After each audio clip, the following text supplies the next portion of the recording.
Hello everyone, hope you all are fine at your place. Through this video lecture, we are going to cover our chapter number 3 of Principles of Management, that is, Management as Science, Art and Profession. तो students इस video lecture के through हम अपना chapter number 3 जो management as science है, art है या profession है वो कवर अप करेंगे। तो चलिए करते हैं स्टार्ट। सबसे पहले है management as a science. Before testing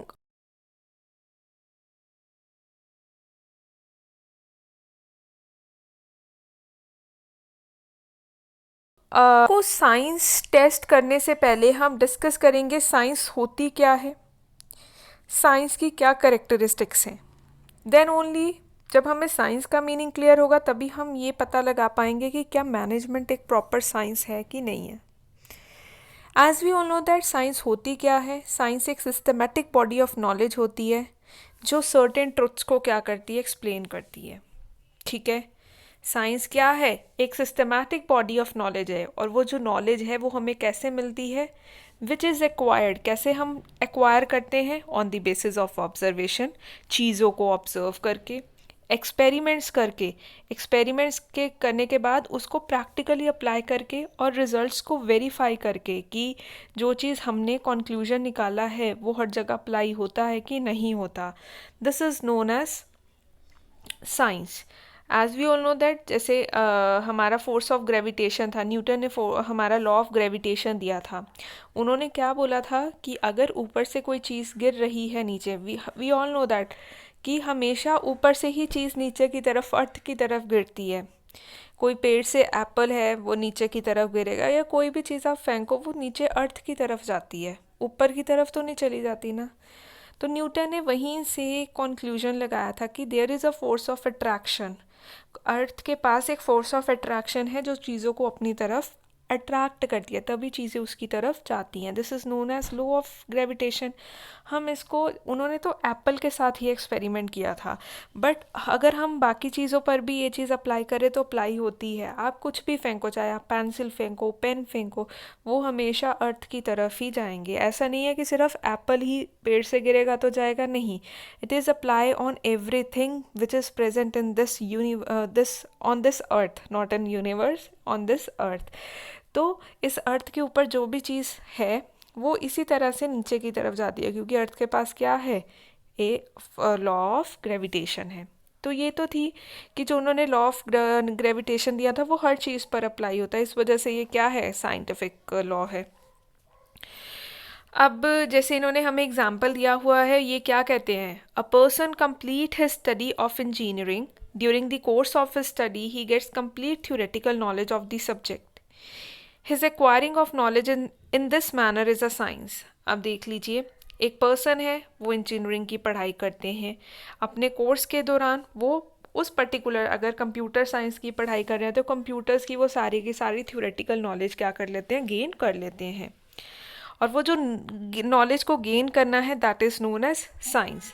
फिर फ्यूचर में when he is recruited in some or the other country, तो क्या होता है, वो किसी भी अगर कंपनी के अंदर, ठीक है, वो रिक्रूट होते हैं, उन्हें जॉब मिलती है किसी कंपनी के अंदर, तो जो उन्होंने अपने 4 साल के कोर्स के दौरान थ्योरेटिकल नॉलेज गेन की थी उसको वो क्या करते हैं, प्रैक्टिकली अप्लाई करते हैं। साइंस की क्या करेक्टरिस्टिक्स हैं और इसी के बेसिस पर हम मैनेजमेंट को भी टेस्ट करेंगे कि क्या वो साइंस है कि नहीं है। अगर बात की जाए, इन्होंने 3 करेक्टरिस्टिक साइंस की बताई है। सबसे पहले है कि जो साइंस है it is a systematic body of knowledge. जो साइंस है वो क्या है, सिस्टमैटिक बॉडी ऑफ नॉलेज है। अगर हम बात करें सिस्टमैटिक बॉडी ऑफ नॉलेज की, तो साइंस के अंदर हम क्या करते हैं, प्रॉपर ऑब्जर्वेशन और एक्सपेरिमेंट से क्या की गई है, नॉलेज गेन की गई है। एक proper full fledge systematic body, एक आप कह लीजिए जो भी हमने एक्सपेरिमेंट्स किए हैं, जो भी हमने ऑब्जर्वेशन की है उसको कंसोलिडेट करके, इकट्ठा करके एक सब्जेक्ट बना दिया है जिसको बोला गया है साइंस। मैनेजमेंट भी इन्होंने बोला है कि एक सिस्टमैटिक बॉडी ऑफ नॉलेज है, क्योंकि हमने देखा है, अभी हम ये सब्जेक्ट के अंदर भी पढ़ेंगे कि मैनेजमेंट की अपनी थ्योरीज होती हैं, अपने प्रिंसिपल्स। आगे हम आने वाले चैप्टर्स में मोटिवेशन, लीडरशिप पढ़ेंगे, साइंटिफिक प्रिंसिपल्स वगैरह पढ़ेंगे, ठीक है। एडमिनिस्ट्रेटिव फ्योल के प्रिंसिपल, टेलर के प्रिंसिपल्स पढ़ेंगे। तो वो क्या है, ये सारी की सारी थ्योरीज और प्रिंसिपल्स बनाए गए हैं जो मैनेजमेंट एक्सपर्ट्स ने बहुत सालों की कड़ी मेहनत के बाद, रिसर्च के बाद इनको इकट्ठा करके मैनेजमेंट को भी एक फुल फ्लेज्ड सब्जेक्ट बनाया है। तो फर्स्ट कैरेक्टरिस्टिक्स के बेसिस पर हमारी जो मैनेजमेंट है एज अ साइंस क्या होती है, पास होती है। तो हम कह सकते हैं जैसे साइंस एक सिस्टमैटिक बॉडी ऑफ नॉलेज है, on the same way management भी सिस्टमैटिक बॉडी ऑफ नॉलेज है। Clear? Come to next point. Next point is principle based on experimentation. जैसा कि साइंस के जो प्रिंसिपल्स बने हैं वो एक्सपेरिमेंट्स, बहुत सारे एक्सपेरिमेंट्स करने के बाद बने हैं। On the same way management के प्रिंसिपल्स, जो आगे हम टेलर फ्यूल के प्रिंसिपल्स पढ़ेंगे, वो भी सालों की मेहनत के बाद ही वो प्रिंसिपल्स जनरेट हुए हैं। तो we can say that principles जो मैनेजमेंट के हैं, जैसे साइंस के एक्सपेरिमेंट के बेसिस पर हैं, वैसे ही मैनेजमेंट के प्रिंसिपल्स भी प्रॉपर एक्सपेरिमेंट्स कंडक्ट कर कर ही बनाए गए हैं। ऐसा नहीं है कि चलते फिरते लोगों ने या मैनेजमेंट एक्सपर्ट्स ने प्रिंसिपल्स बना दिए, नहीं।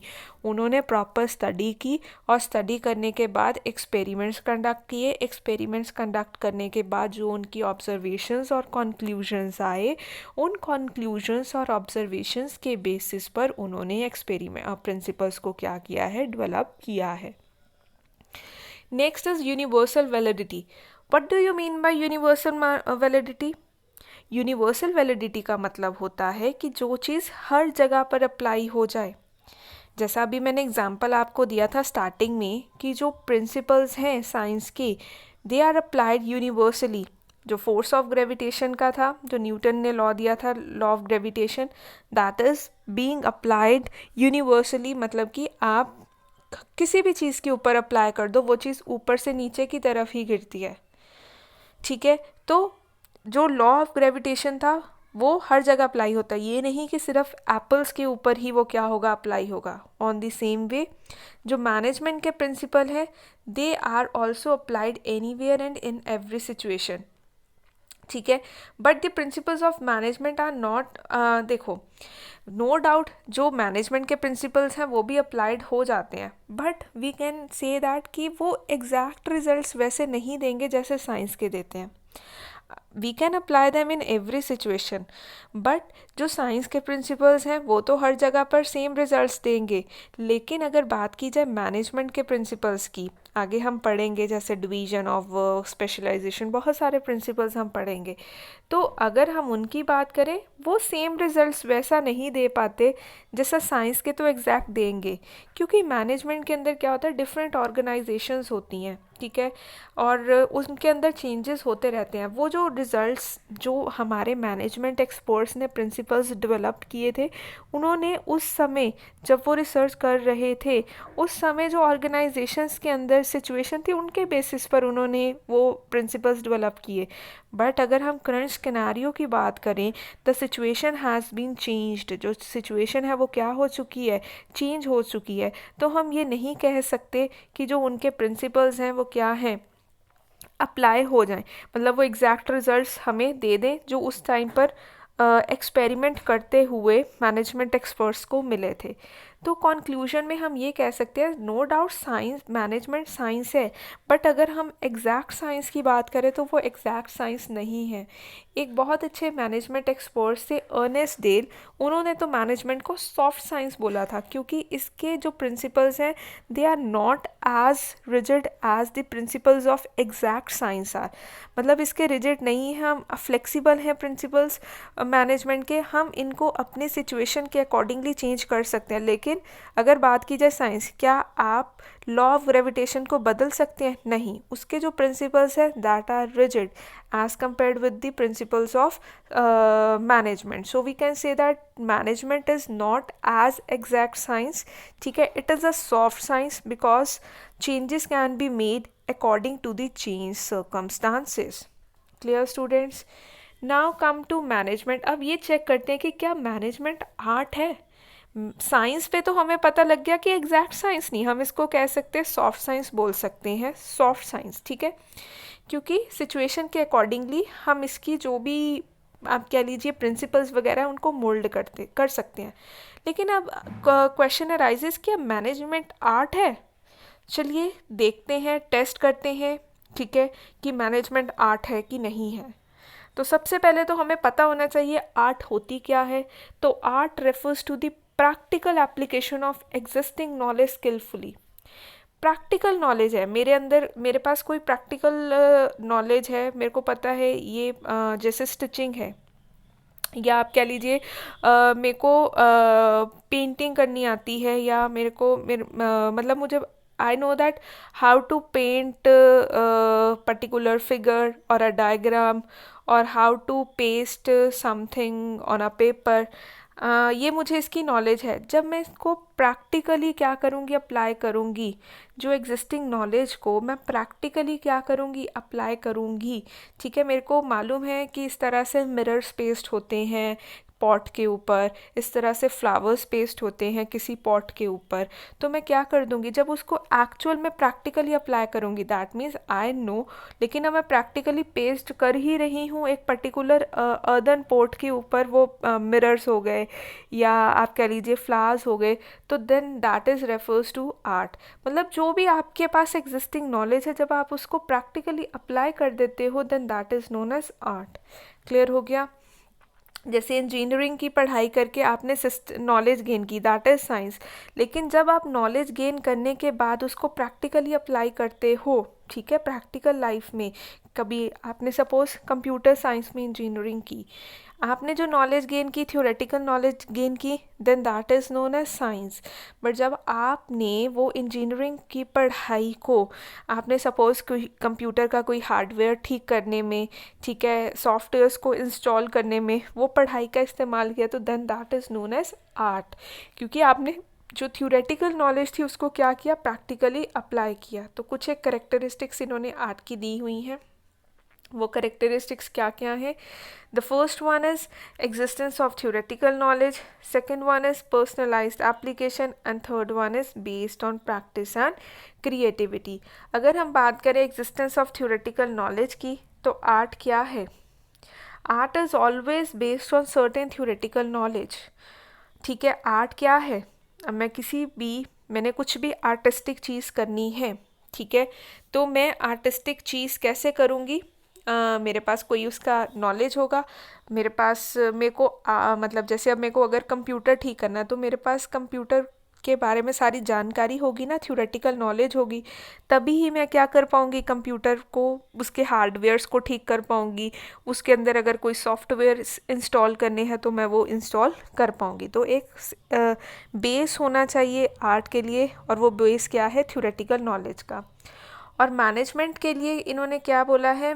इन this management is an art, ठीक है, as lot of literature is available in the areas of management. और देख लीजिए, अगर मेरे को मैनेजमेंट स्किल्स अप्लाई करनी है एक ऑर्गेनाइजेशन के अंदर, सो फॉर दैट मुझे बहुत सारी मैनेजमेंट के रिलेटेड लिटरेचर पढ़नी पड़ेगी, then only I will be able to gain those managerial skills and will able to apply them in practical life. अब देख लीजिए कि अगर मेरे को मैनेजमेंट एक्सपर्ट बनना है, तो मुझे मैनेजमेंट के स्किल्स, मुझे मैनेजमेंट के टेक्टिक्स आने चाहिए, then only I will be able to apply those tactics, those skills skilfully in practical life. Clear. अगला है पर्सनलाइज्ड एप्लीकेशन। अब पर्सनलाइज्ड एप्लीकेशन में क्या है कि the use of available theoretical knowledge is found in varying degree among different person. Two teachers, two players, two goldsmith will play always different performing their job. Management possesses this feature of art too. अब we all know that कि जो art है वो personalised application है। Personalised application का कैसे मतलब? अब नॉलेज अगर मेरे को कंप्यूटर्स के related A to Z computers के रिलेटेड नॉलेज है कि how to change this particular hardware, how to install the softwares in computers, तो मैं क्या सेकंड पर्सन जो मेरी फ्रेंड है उसको बोल दूँगी कि पढ़ाई तो मैंने की हुई है, जा तू मेरी जगह कंप्यूटर ठीक करा? नहीं। It's a personalised application. जिसके पास वो थ्योरेटिकल नॉलेज होगी वो ही क्या कर पाएगा, वो कंप्यूटर को ठीक कर पाएगा या वो पर्टिकुलर आर्ट को स्किलफुली परफॉर्म कर पाएगा। मैनेजमेंट के अंदर भी यही फीचर अप्लाई होता है कि मैनेजमेंट के भी बहुत सारे प्रिंसिपल्स डिफरेंट मैनेजमेंट एक्सपर्ट्स ने क्या किए हुए हैं, डेवलप किए गए हैं।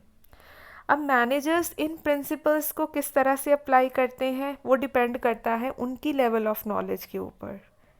जिसके पास अच्छी लेवल ऑफ नॉलेज होगी, अच्छा एक्सपीरियंस होगा, अच्छे स्किल्स हो, अच्छे टैक्टिक्स होंगे, वो अच्छे से उन प्रिंसिपल्स को अप्लाई कर पाएगा एक ऑर्गेनाइजेशन में। अब सपोज़ मेरी 5 फ्रेंड्स हैं, ठीक है, हमने सब ने एक पर्टिकुलर चीज़ सीखी। सपोज़ कि पेंटिंग करना सीखा, ठीक है। उसके अंदर हमें बताया गया कि किसी पर्टिकुलर पॉट के ऊपर किस तरह से फ्लावर्स आप एमसील वगैरह के बना सकते हो, ठीक है। सब ने गेन की नॉलेज, ठीक है। अब सब डिफरेंट मैनर में ही अप्लाई करेंगे ना, ये तो नहीं है कि सारे के सारे सेम ही बना देंगे। फर्स्ट पर्सन का कुछ और होगा, सेकंड पर्सन का कुछ और होगा, थर्ड पर्सन का कुछ और होगा, क्योंकि सबका सीखने का तरीका क्या होता है, डिफरेंट होता है। सबका नॉलेज गेन करने का तरीका क्या होता है, डिफरेंट होता है। और जब वो नॉलेज गेन कर ली उसको अपने ही हिसाब से लोग क्या करते हैं, अप्लाई करते हैं अपनी प्रैक्टिकल लाइफ में। तो मैनेजमेंट के अंदर भी सब ने सपोज 10 बंदे ने एमबीए किया, मैनेजमेंट का कोर्स किया, ठीक है, उन्होंने नॉलेज गेन की, बट सभी क्या कर पाएंगे, डिफरेंटली डिफरेंट ऑर्गेनाइजेशन में प्रॉब्लम्स को सॉल्व करने के लिए अपनी स्किल्स और नॉलेज को अप्लाई कर पाएंगे। तो इस फीचर पर भी हम बोल सकते हैं कि मैनेजमेंट आर्ट भी है, क्योंकि पर्सनलाइज्ड एप्लीकेशन होती है। एग्जिस्टेंस ऑफ थ्योरेटिकल नॉलेज के बेसिस पर भी हमने बोल दिया कि मैनेजमेंट क्या है, आर्ट है। Third is based on practice and creativity. Practice और क्रिएटिविटी, अब मैंने अगर चीज़ सीख ली, मैंने पोट के ऊपर फ्लावर्स बनाने सीख लिए, सीखने से तो काम नहीं चलेगा ना, मुझे बार बार प्रैक्टिस। मैं फर्स्ट टाइम वो चीज़ गलत करूँगी, सेकंड टाइम उसमें और इम्प्रूवमेंट आएगी, थर्ड टाइम मैं करूँगी और इम्प्रूवमेंट आएगी। स्टार्टिंग में जब हम ड्राइंग करना सीखते हैं तो पहले फिगर से कलर्स बाहर निकल रहे होते हैं, फिर हम क्या करते हैं, धीरे धीरे वो बाहर निकलना क्या हो जाता है, बंद हो जाता है, क्योंकि हम कॉन्टीन्यूस क्या करते हैं, प्रैक्टिस करते हैं। कॉन्टीन्यूस हमारी क्रिएटिविटी क्या होती रहती है, इन्हांस होती रहती है। ऑन द सेम वे आपने मैनेजमेंट की स्किल्स वगैरह गेन की, ठीक है, नॉलेज गेन की। फर्स्ट टाइम आपकी ऑर्गेनाइजेशन में कोई प्रॉब्लम आई, आपने सॉल्व किया, लेकिन आपको थोड़ी मुश्किल आई वो प्रॉब्लम को सॉल्व करना। लेकिन डे बाय डे जैसे जैसे आप प्रैक्टिस करते जाएंगे वो प्रॉब्लम आप इजीली क्या कर पाओगे, टैकल कर पाओगे। तो मैनेजमेंट भी किसके ऊपर बेस्ड है, प्रैक्टिस और क्रिएटिविटी पे। तो जैसे आर्ट के अंदर प्रैक्टिस और क्रिएटिविटी की रिक्वायरमेंट पड़ती है, on the same way management के अंदर भी ये फीचर क्या है, इंक्लूडेड है। तो हम यहाँ पर ये कह सकते हैं कि मैनेजमेंट आर्ट भी है, ठीक है। साइंस तो एग्जैक्ट साइंस नहीं थी, एक सॉफ्ट साइंस थी, बट आर्ट के तो सारे के सारे फीचर्स मिल ही रहे हैं। Clear. Now we can say that अब जो हमारा लास्ट रह गया है वो है कि क्या मैनेजमेंट प्रोफेशन है। तो चलिए अब हम वो चेकआउट करते हैं। So for that first of all we need to gain the knowledge about the profession, कि प्रोफेशन होता क्या है, उसके बाद ही तो हम टेस्ट कर पाएंगे ना कि मैनेजमेंट प्रोफेशन है कि नहीं है। तो प्रोफेशन होता क्या है, प्रोफेशन एक इकोनॉमिक एक्टिविटी है, ठीक है। वी ऑल नो दैट कि पर्सन वो एक्टिविटी क्यों कंडक्ट करता है, ताकि पैसे मिल सके। जो कौन कंडक्ट करता है, वो एक पर्सन ही ऑब्वियस सी बात है कंडक्ट करेगा, जिसके पास स्पेशल नॉलेज भी होगी, जिसके पास स्पेशल स्किल्स भी होगी, लेकिन वो उसको किस तरह से इस्तेमाल करेगा, he will use the same knowledge, he will use the same skill impartially. That means partiality नहीं होनी चाहिए, नहीं तो वो प्रोफेशनलिज्म के अगेंस्ट होती है। और वो इम्पार्शली उस स्किल और नॉलेज को इस्तेमाल करेगा so to serve the various sections of the society, ताकि सभी सेक्शंस जो है सोसाइटी के उनको इम्पार्शली वो क्या कर पाए, सर्व कर पाए। सो प्रोफेशन वंस एक बार दोबारा से रिपीट करते हैं, प्रोफेशन क्या है? Profession refers to that economic activity which is conducted by a person having some special knowledge and skill which is impartially used to serve the various sections of the society. ठीक है, जैसे आप doctors का ही example ले लीजिए, no doubt doctors हमसे fees लेते हैं, ठीक है, तो इकोनॉमिक एक्टिविटी होगी, और वो कौन कंडक्ट करता है? वो पर्सन, जैसे डॉक्टर है, वो कौन, डॉक्टर के पास स्पेशलाइज नॉलेज और स्किल होगी, उन्होंने MBBS MS और MD किया होगा, जहाँ से उन्होंने नॉलेज गेन की होगी, स्किल गेन की होगी, और वो फिर क्या करेंगे? इम्पार्शली, ये नहीं कि अपने रिश्तेदारों को अच्छे से ट्रीट कर लिया, बाकी के जो अननोन पर्सन है उनको अच्छे से ट्रीट नहीं किया, नहीं, वो इम्पार्शली सर्व करेंगे जितने भी सेक्शंस हैं सोसाइटी के, पार्शियलिटी नहीं होगी, ठीक है। तो कुछ एक करेक्टरिस्टिक्स हैं प्रोफेशन की, वो क्या क्या करेक्टरिस्टिक्स हैं? Well defined body of knowledge, जैसे डॉक्टर्स हैं, उनको एक बॉडी ऑफ नॉलेज की रिक्वायरमेंट उनको गेन करनी पड़ती है, तभी वो डॉक्टर बन पाते हैं। रिस्ट्रिक्टेड एंट्री, कोई भी बंदा डॉक्टर नहीं बन सकता, ही और she has to attend MBBS MD और MS degree, then only she will become the doctor. Professional association, doctors की भी जैसे एसोसिएशन होती है, उनका मेंबर होना ज़रूरी है, ठीक है, जैसे डॉक्टर्स की मेडिकल काउंसिल ऑफ इंडिया होती है, अगर आप लॉयर हो तो आपको बार काउंसिल ऑफ इंडिया का मेंबर बनना पड़ता है, अगर आप चार्टर्ड अकाउंटेंट हो तो आपको इंस्टीट्यूट ऑफ चार्टर्ड अकाउंटेंट का मेंबर बनना पड़ता है, ठीक है। और एथिकल कोड ऑफ कंडक्ट होता है। एथिकल कोड ऑफ कंडक्ट का क्या मतलब होता है कि इनके pre defined rules and regulations होती हैं जो इनके प्रोफेशनल बिहेवियर को क्या करती हैं? गाइड करती हैं। और लास्ट क्या था? Service motive. जो सर्विस मोटिव है, प्रोफेशनलिज्म हम तभी कहेंगे अगर उनका मेन मोटिव क्या होगा? सर्व द सोसाइटी, ये नहीं कि मनी मोटिव के लिए। चलो नो डाउट इकोनॉमिक एक्टिविटी है, बट उनका इकोनॉमिक मतलब मनी मोटिव, प्रॉफिट मोटिव से ऊपर भी कौन सा मोटिव होना चाहिए? Social motive. Then only we will be able to consider that particular person a professional person. तो ये तो थे कुछ एक क्राइटेरियाज जिनके बेसिस पर हम एक प्रोफेशनलिज्म को क्या करते हैं? डिफाइन करते हैं। अब हम इन्हीं करेक्टरिस्टिक्स के बेसिस पर चेकआउट करेंगे कि क्या मैनेजमेंट हमारा प्रोफेशनलिज्म है, क्या मैनेजमेंट को हम प्रोफेशन बोलेंगे। तो चलिए चेकआउट करते हैं। First one is well defined body of knowledge. अब आप मुझे बताइए कि क्या मैनेजमेंट के अंदर, देखो प्रोफेशन के अंदर तो well defined body of knowledge होती है, क्या मैनेजमेंट के अंदर होती है? बताओ। यस मैम, होती है। कैसे? मैनेजमेंट के भी अपने प्रिंसिपल्स हैं, ठीक है, जो कि एक्सपेरिमेंट्स के ऊपर बेस्ड हैं। मैनेजमेंट के एक्सपर्ट्स ने इतनी ज़्यादा रिसर्च करके बहुत सारा मैटर इकट्ठा कर लिया है, जिसको पढ़कर और बाद में इन थ्योरेटिकल नॉलेज को स्किलफुली प्रैक्टिकल लाइफ में अप्लाई करके हम मैनेजमेंट एक्सपर्ट्स बन सकते हैं। तो इस बेसिस पर हम ये कह सकते हैं कि जो मैनेजमेंट है, ठीक है, वो क्या है? प्रोफेशनल। मैनेजमेंट क्या है? Can be accepted as a profession. First characteristics तो पास करती है मैनेजमेंट को एज अ प्रोफेशन। अब सेकंड करेक्टरिस्टिक्स के बेसिस पर हम चेक करते हैं कि क्या मैनेजमेंट हमारा प्रोफेशन है कि नहीं है। Restricted entry. अब आप बताइए, आपके नोन में भी लोग मैनेजर भी होंगे, तो क्या ये बताओ कि क्या इसके अंदर एंट्री रिस्ट्रिक्टेड होती है? जैसे हमें पता है कि अगर लॉयर बनना है तो मुझे law of degree of law चाहिए होगा, दैट मीन्स LLB और LLM होना मेरे लिए ज़रूरी है, तभी मैं लॉ को प्रैक्टिस कर पाऊँगी। डॉक्टर के लिए मेरे पास MBBS या MD या MS की डिग्री होना ज़रूरी है, ठीक है। टीचर के लिए भी वी ऑल नो दैट कि B.Ed की क्वालिफ़िकेशन होना ज़रूरी है। तो क्या, या चार्टर्ड अकाउंटेंट के लिए भी CA की डिग्री होना ज़रूरी है? क्या ऐसा मैनेजमेंट में है? नहीं।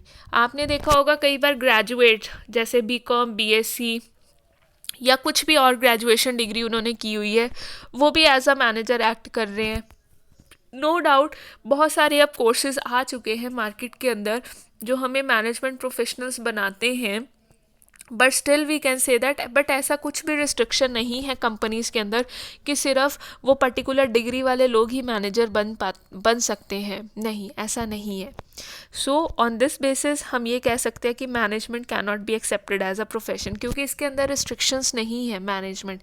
अगर आपको एज अ मैनेजमेंट प्रोफेशनल, आपको एज अ मैनेजमेंट एक्सपर्ट बनना है, एज अ मैनेजर एक कंपनी के अंदर एंट्री लेनी है, तो आपकी कोई भी एंट्री रिस्ट्रिक्टेड नहीं है कि आपके पास ये डिग्री नहीं है। वहाँ पर आपकी नॉलेज देखेंगे, स्किल्स को चेकआउट करेंगे, on the basis of that you will be appointed as a manager of that particular organisation.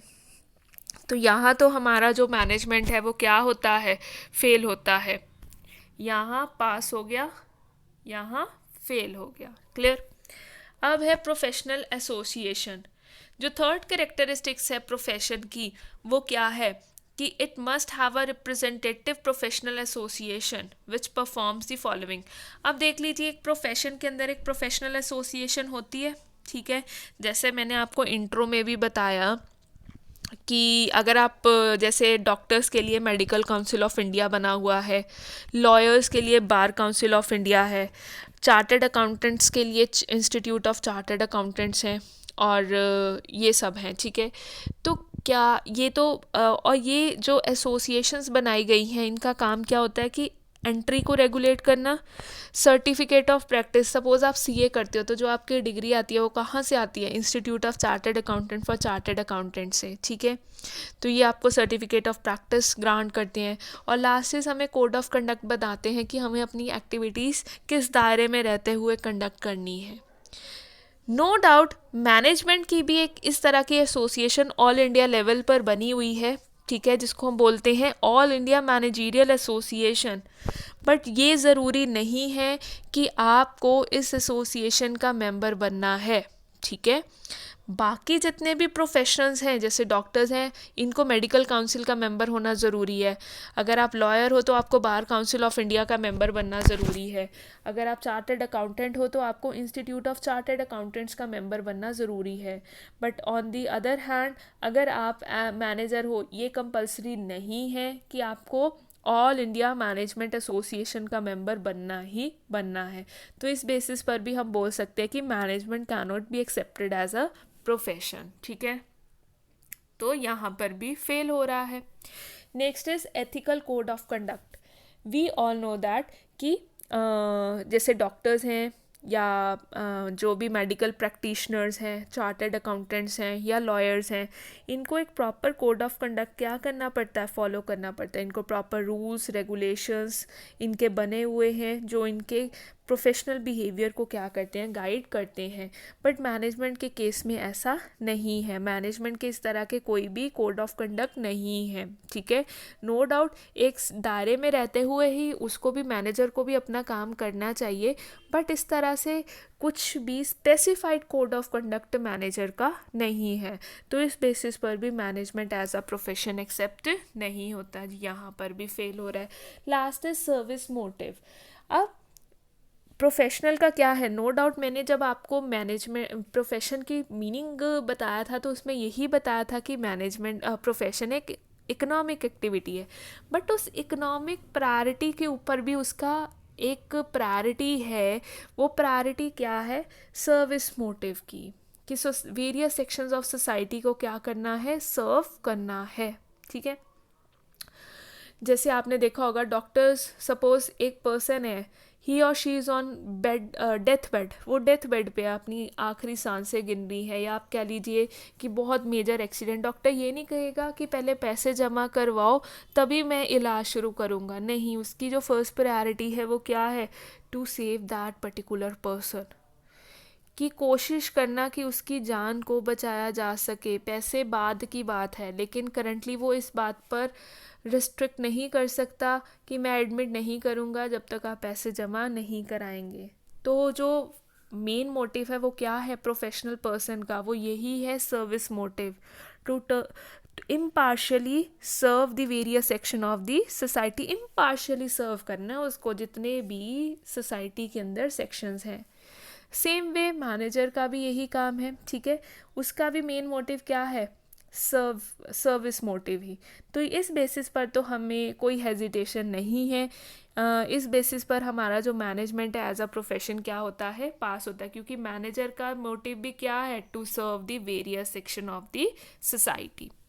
तो कंक्लूजन में हम यही बोलेंगे, अगर मैं इस पार्ट को कंक्लूड करूं, कि जो हमारा मैनेजमेंट है, ठीक है, ये कुछ एक करेक्टरिस्टिक्स प्रोफेशन की फॉलो करता है और कुछ एक some of the characteristics have yet to blossom और डेवलप। वो कौन सी थी? जैसे रिस्ट्रिक्टेड एंट्री वाली होगी, प्रोफेशनल एसोसिएशन का भी कंपलसरी मेंबर बनना ज़रूरी नहीं है, कोई भी इसके कोड ऑफ कंडक्ट अभी स्पेसिफाइड नहीं है जैसे प्रोफेशन के होते हैं।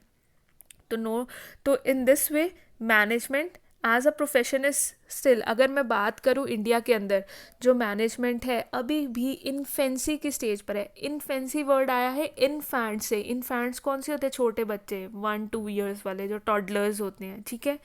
तो मैनेजमेंट अभी भी as a profession in India is at the infancy stage and is development. No doubt development हो रही है, बट अभी जो पेस है डेवलपमेंट का वो क्या है? स्लो स्पीड पर है। तो एक ओवरऑल अगर मैं आपको इसका बोलूँ तो मैनेजमेंट एग्जैक्ट साइंस भी नहीं हम कह सकते, सॉफ्ट साइंस है वो, ठीक है। आर्ट है, आर्ट के मैक्सिमम फीचर्स कवर करता है मैनेजमेंट। और अगर प्रोफेशन की बात करें, अभी भी इसको फुल फ्लैश प्रोफेशनल नहीं माना गया, क्योंकि अभी कुछ एक करेक्टरिस्टिक्स इसकी येट टू ब्लॉसम और ग्रो। अभी कुछ एक करेक्टरिस्टिक्स इसकी डेवलप होनी, ग्रो होनी, ब्लॉसम होनी पड़ी हैं। जैसे अभी भी इसके अंदर कुछ भी एंट्री रिस्ट्रिक्शन नहीं है, प्रोफेशनल एसोसिएशन प्रॉपरली फॉर्म नहीं है, कंपल्शन नहीं किया हुआ कि आपको उसका मेंबर बनना है, एथिकल कोड ऑफ कंडक्ट नहीं इसके स्पेसिफाइड। तो इस वजह से ये अभी इन्फेंसी की स्टेज पर है इंडिया के अंदर। और अभी इसकी जो स्पीड ऑफ डेवलपमेंट है वो भी स्लो है। इसको अभी बहुत ऊंचा मुकाम इंडिया के अंदर अभी हासिल करना है। तो स्टूडेंट्स, आज के लिए बस इतना ही। मिलते हैं अपनी आने वाली वीडियो के अंदर, जो भी रिमेनिंग चैप्टर्स रह गए हैं प्रिंसिपल्स ऑफ मैनेजमेंट के। इस वीडियो के अंदर, इस चैप्टर के अंदर किसी को भी कोई क्वेरी है, डाउट है, कमेंट सेक्शन में कमेंट कर आप अपनी डाउट्स और क्वेरीज़ को ले सकते हैं। तो थैंक यू स्टूडेंट्स, मिलते हैं अपनी नेक्स्ट वीडियो के अंदर। Till then, happy learning and keep revising.